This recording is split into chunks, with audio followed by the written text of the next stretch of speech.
Branding requires you to think about three things: identity, communication, credibility. It's not enough to do your work. It's also really important to share your work. My favorite thing to say is watch out, because if I give up the tea, it wouldn't be a surprise anymore. Selar can help me say, why do I need to be carrying my costs on my head and be going around, come and buy my course, come and buy my course. I would spend hours talking to people, asking questions and just getting to know them better. But as I've gotten bigger, it has gotten harder. Don't focus on what you don't have. If you don't use what you have right now as it is, chances are when you buy that big thing, you wouldn't still know how to use it and you would still be stuck. Use what you have, make it great, and then move to the next level. Hi, my name is Blessing Abeng, and this is my creator story.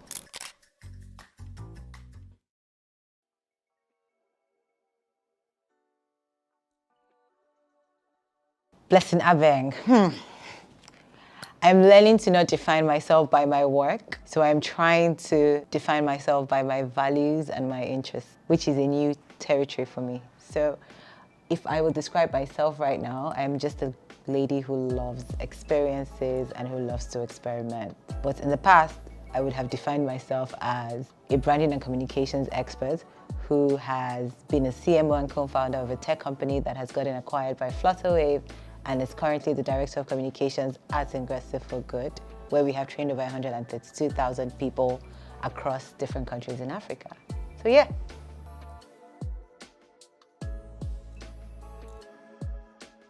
By experimenting, right? Because I was out here trying to be a medical doctor to save lives, and I was serious about it.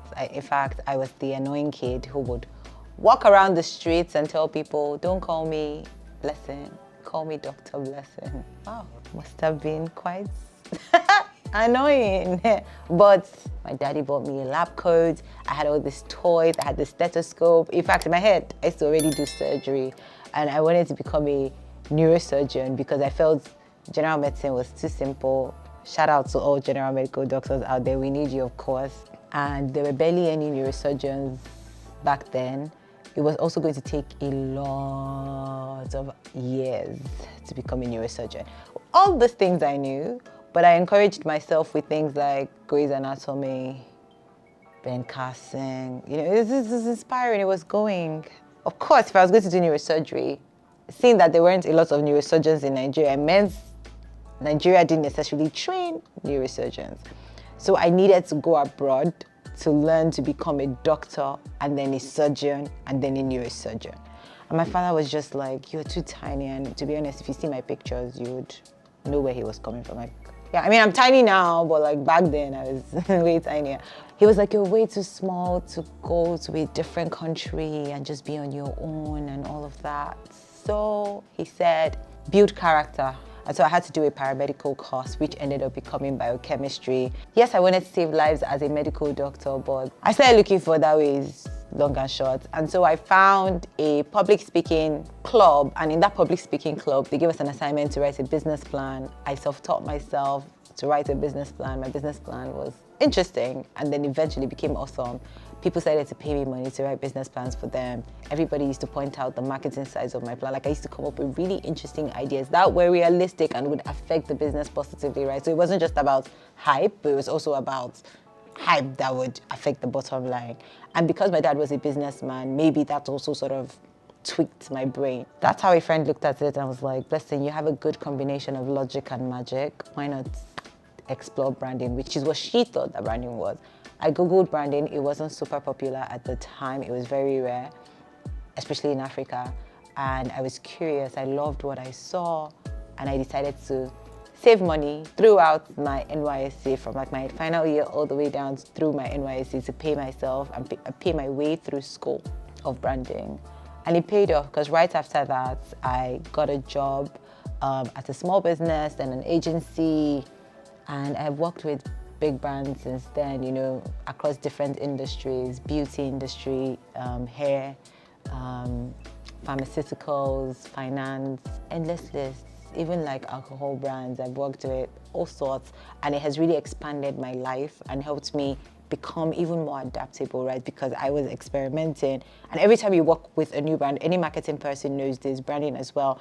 Anytime you work with a new brand, even if you're a badass marketer, at the end of the day, you're still going to have to go through this learning curve because new brand, new products, new industry, you just have to learn, go through it, go back again. So you're just constantly in that cycle of learning, which is interesting and it works.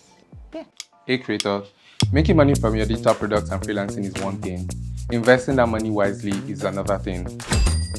If you're looking for a platform you can use to invest your money wisely, save in a stable currency, and build wealth, I'm happy to introduce to you RiseVest. With RiseVest, you can invest in global stocks, real estate, and fixed income bonds. Start investing and building wealth from the comfort of your home today. What's more, the first 100 creators who sign up on RiseVest with this coupon code get a $10 bonus when you fund your RiseVest account. Quickly go to www.risevest.com to learn more, or download the app on Google Play or your Apple App Store.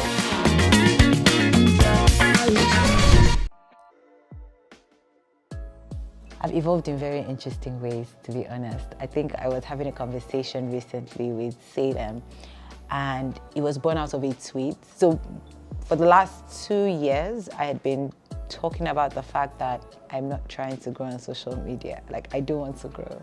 And every time I say it to someone, they look at me like I'm crazy. It's like, why would you want to grow on social media?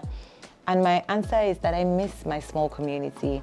I miss when I had 5,000 followers and 10,000 followers. Because back then you could create this intimate sessions, you could have intimate conversations. My comment sections used to be lit because like I would spend hours talking to people, asking questions and just getting to know them better. But as I've gotten bigger, it has gotten harder. And I've also had more responsibilities work-wise. And you know, it's just not easy to cater to 20,000 people. Those that I engage, it's really difficult to keep up with the DMs, the everything. And so I decided to ask myself, what is the most impactful way that I can show up without killing myself with burnout? So I still share content. Yes, I still teach people stuff, but I decided to do more events, so virtual events.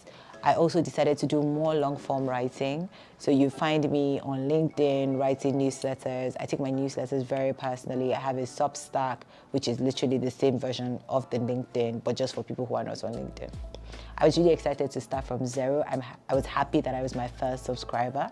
And my only goal was to write 100 letters to people. The conversation that I had with Salem was, yes, I didn't want to grow, but like recently we talked about it again. And he's trying to jumpstart me, to push me to create the way I used to create before. I know I would never create the same way again. However, I'm going to mix what I'm doing now with what I used to do before in a more interesting way. Because yes, I don't want to grow because I don't want to lose my community. But I felt after that conversation, you know, thinking on my own and reflecting, that it was a bit selfish of me to hold back knowledge and hide it in my pockets, or hold back ideas or solutions that might be something that someone else needs to help them jumpstart, right? That's selfish. And yes, I know we should be selfish sometimes, but it really wouldn't cost me that much to show up on a video once a week, to be honest. Yes, I've evolved in how I show up. I tell more stories, I show more of my work, and I am less teachy. However, I'm going to find a balance. So this is not something that I have actively done yet. I have showed up on other platforms, but on Instagram and Twitter, I'm going to find a balance between who I am now to who I was before. And I think that we're constantly changing. We're never one thing. And whatever our definition of success is, changes as well. So as your definition of success changes, don't feel guilty. Be self-aware enough to notice that your definition of success has changed. And so maybe you can also change your approach.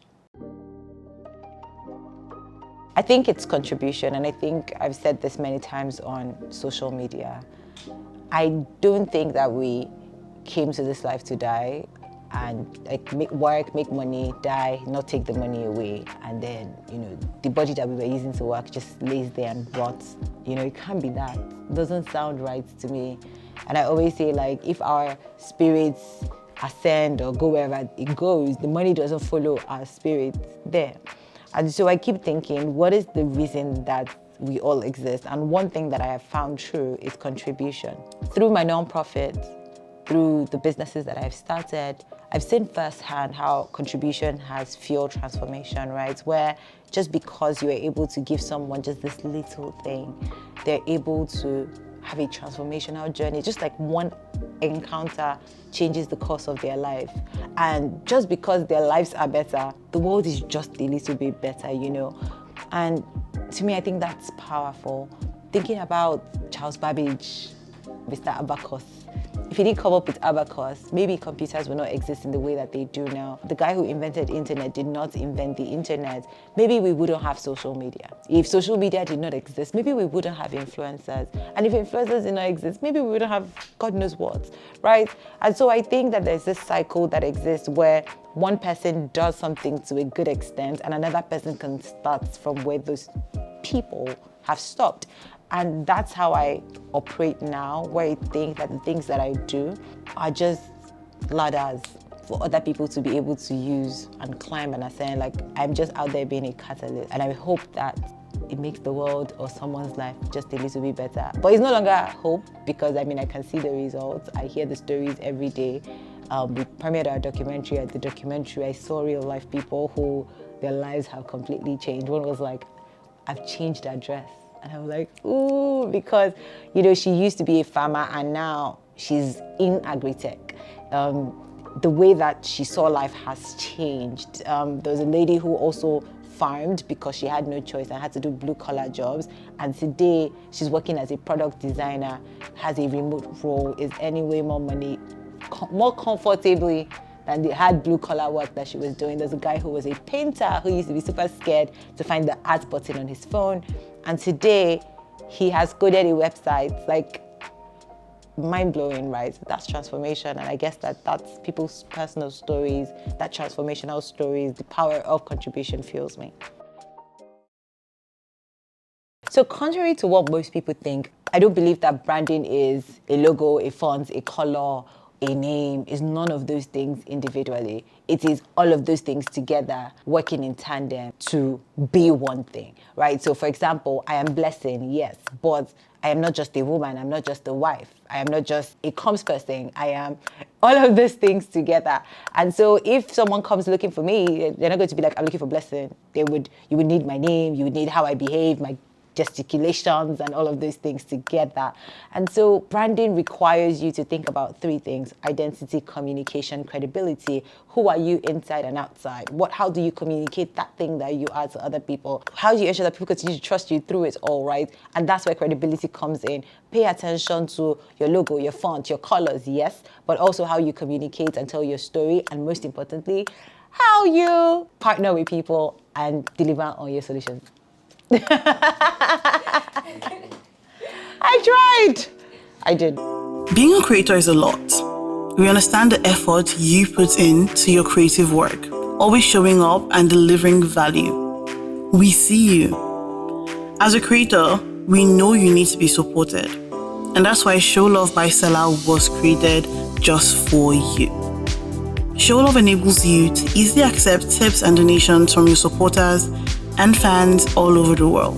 With Show Love, your fans, community, audience, and followers can now reward you for all the hard work you put in. What's more, you can receive these tips and donations from anyone, anywhere in the world. To get started, all you have to do is go to www.selar.co/showlove, fill in your details, and in less than 5 minutes, you can set up your Show Love page and start accepting tips. It's as easy as ABC. So what are you waiting for? Over 10,000 creators are using Show Love, and you should be one of them.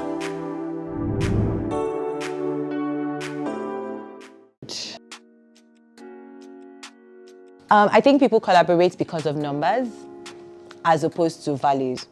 I don't believe in collaborating with people just because they're popular.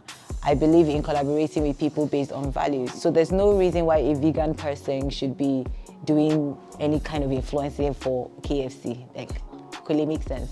So if you really think about it, it's like, who is the person that if this person was stripped down of all their followers, I would still resonate? who is the person that if this person, like I benefit, that person benefits as well. I get value, that person gets value as well. So thinking about collaboration, don't just chase people that have a lot of followers, chase people who have shared values, shared mission. And don't be scared to collaborate outside of your industry as well. It can be interesting to find new audiences and help them relate to the thing that you're saying without necessarily like, I mean, if I'm a dancer, I don't have to work with a dancer. I could work with somebody entirely different and show them a unique perspective of dance in their industry. And so that could be helpful. Another problem that I find is that people don't match their online personality with their offline personality. So they assume that branding happens only on social media, which is hilarious. But if Kim Kardashian is fashionable on the Instagram, and I meet her in real life and she's not fashionable, there's a problem. And it affects the trust, which is the currency of branding. And once you lose trust the first time, you can't get it back. Or even if you get it back, it's way harder. So think really deeply about how do I continue to maintain trust. The third thing is, I think a lot of people, a lot of creators, especially when they're starting out, assume, and this is something I've heard a lot and people have come to me with, they believe so deeply in fake it till you make it. And I am completely against that. I believe more in growing to it, because growing into it is much more, like, is such an interesting story. When I see your first video versus your 12th video, I should see the difference, right? You don't have to pop up and start snapping with Chanel bags that don't belong to you, or using bags, like, you don't have to do that. You can start where you are with what you have and then build to the level where people begin to trust you. Like if you want to be a travel blogger, you don't have to travel to Tanzania today. Explore the places around you. Maybe help us see your state or your city from a different perspective. If you can tell the story of the place that you're in, it means that if you go somewhere else, you might tell an even better story. And so if you help us see one space very well, a brand can reach out to you and say, we love how you saw this place. Can you come and help us see this other place too? You don't have to have 10,000 followers. You just have to have a unique personality, a unique voice, and people will reach out to you. Last and final thing would be, don't focus on what you don't have. I know a lot of creators who have stopped creating just because they don't have a phone. They don't have the perfect background. They don't have the perfect clothes. They don't have, there's something you don't have. They're waiting to have one kind of hair. Everybody with one haircut, they want to dye it before they do something. And think about it, you once aspired to have a phone. Maybe you have the phone now. Has it made you create content? Not necessarily. You said you want to buy a camera. It's not going to change anything. If you don't use what you have right now as it is and start building the habits and the resilience, chances are when you buy that big thing, you wouldn't still know how to use it and you would still be stuck. So don't focus on what you don't have. It's just an excuse. It's procrastination. Use what you have, make it great, find new innovative styles and sides of that thing that you have, and then move to the next level. I don't find the time. That's the truth. I just do different things at different times. They're not all happening at the same time all at once, like everything everywhere all at once. That's not my reality. Sometimes I am director of communication. Sometimes I am co-founder. Like the hats I am wearing, removing. I don't wear all the crowns. They're not hats, my dear. They're crowns. You're right.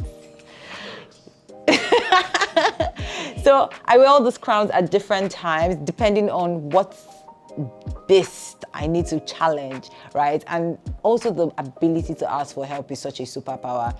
But I know that it's not just about asking for the help, it's also about receiving the help. But I encourage myself and I say, we were not born experts. Nobody was born an expert at anything, except maybe crying. Even crying, except maybe we're not born experts. We just opened our mouths, we cried, it worked, and we continued because we got everything that we wanted when we cried. Maybe, I don't know, baby philosophy. But you were not born an expert at asking for help or receiving help, but you can train yourself into it. So ask for help, practice the art of receiving that help and saying thank you, and being willing to help back in return. I try to delegate. This is something I'm still learning, but I also really love automating. If there's something that the tool can do for me, that's what will do it though. The tool will do it. So for example now, Selar can help me say, why do I need to be carrying my course on my head and be going and come and buy my course, so come and buy my course. These people have thousands and thousands of people that they already have on their platform. They would probably post the course if he's mad on their own social media. They have thousands and thousands of dear, use tools. They would help and save your life. So the Finding Tech Against All Odds documentary was such an interesting project because apparently out of the tech ecosystem in Africa, documentaries are not very popular. However, we weren't even thinking about breaking any records or trying to do something out of the box. What had just happened was that we were getting a lot of beneficiary emails where people were telling us amazing things about what was going on in their lives. They're telling us, you know, oh, this is how you changed my life. And it just felt to us as though we were being selfish, keeping all of that information to ourselves because we weren't the ones who needed to hear those stories. There were people out there who were facing similar challenges, who have talked themselves out of opportunities just because they thought they weren't deserving or they thought they couldn't, you know, just so many limiting beliefs. And just to be able to see your peer do the same thing that you think you can't do, that's life-changing and transforming. So we spoke to a bunch of naturally we just have a lot of stories come to us, but we picked out a couple of people who we felt were very outstanding. Actually, not really, they weren't the most outstanding, but their stories also stood out. We've had a lot of stories that stood out in general. Just this particular 8 were the ones that where we didn't reach and also still had super stories, and that was just really loving and touching how it made us feel. We went in there thinking we were going to tell one story, but by the time we're coming out we had another story. Initially, the first idea or topic or concept that we had was to ask people what they wanted to be when they grew up. Just like you guys asked me and I said I wanted to be a doctor. That's how some people also wanted to be doctors, pilots, everything. But in their own scenario, they didn't have as much choice as I did, and jammed them. And we didn't even know that happened, right? But the main point was to ask, what were your dreams and how did that change? And how did you end up in this reality? When we asked about it, it occurred to us that nobody ever said, I aspire to be poor. Nobody ever said, I aspire to not have, you know, finding themselves in the reality that they found themselves. It was very important and telling when they shared, you know, how jam stressed them, how hustle played a role, how unemployment played a role, and then you're done going through all of that hustle and you still can't find a job. But then a lot of them lost hope, went through depression, went to different phases in their lives, and eventually fell back to tech. And that was so strong because it said it showed that tech had a transformative power. It probably even has a healing power. But most importantly, it shows that a limitless life is possible. Like, there is life without borders, and you are allowed to dream as much as you want and use the tool and build skills within your purview to make the world a better place. So it made me feel really good that those stories existed. It wasn't perfect, but they were the perfect stories, and I'm so glad that we did it. My favorite thing to say is watch out, because if I give up the tea, it wouldn't be a surprise anymore. So when I come out and I tell you this is what I'm doing now, you just be shocked. Yeah, because nobody saw me going to do a documentary. Nobody knew that my business was going to be acquired by Flutterwave. There are so many things that I've done so far that nobody saw coming. And the world has its own twists and turns. We don't know what's coming for us next, and we don't know what role I'm going to play in that thing that is coming for us. However, I can assure you, I would keep experimenting and I would keep contributing. I was out there doing branding and communications for everybody in the world. All these multinationals that I talked about, nationals, everybody. But I never really did anything for myself. So I was really good at doing it for other people, but I never considered doing it for myself. And then I kept giving myself excuses and taking all these different courses. Like, oh, I need to take more courses in branding, more courses, and maybe I wasn't good enough. I went and I took one course. I registered for a course with an acquaintance of mine. And when I got there, I was so stunned by the questions people were asking in the class. I'm like, do people really not know these things? So the shock now shocked me into going to start my own course. That, oh, you know, like, I wasn't also very not that I wasn't comfortable, I just thought there were better answers just based off my experience. There were some answers that I could have provided if I had done my own course. I went and did the course. Guess how many people registered? 1, my dear, you got it. And this is after like C-level executives had posted about this course on LinkedIn. They had hyped me. People who had worked with me knew my work. So they were like, if Blessing is doing a course. One person gave me their money. I did my best for that person, to be honest. I mean, it turned out to be like a one-on-one lesson teacher vibe stuff. But I had a reality check that, oh, is it that I'm not good enough? Is it that, but I know this thing, why is nobody answering me?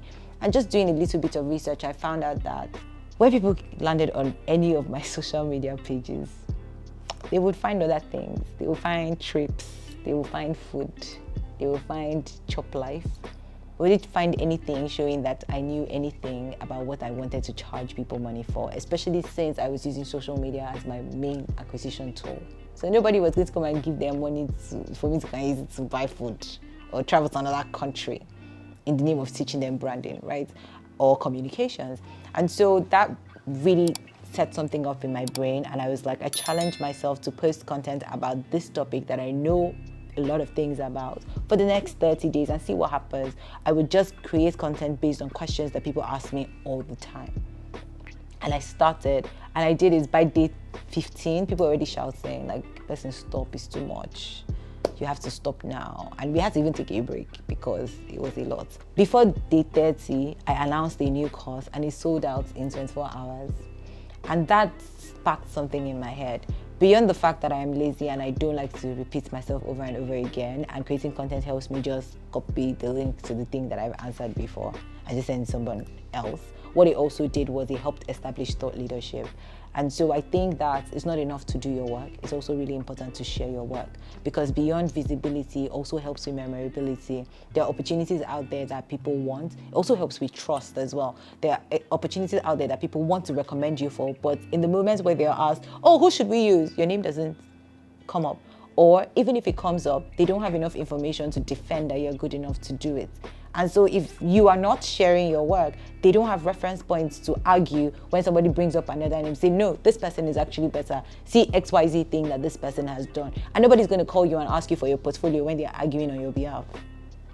So make their lives easier, make their work easier. Everybody can be a creator. Not everybody has to, but if you want to, it's possible. Hi, my name is Blessing Abeng, and this is Selar's Creator Stories.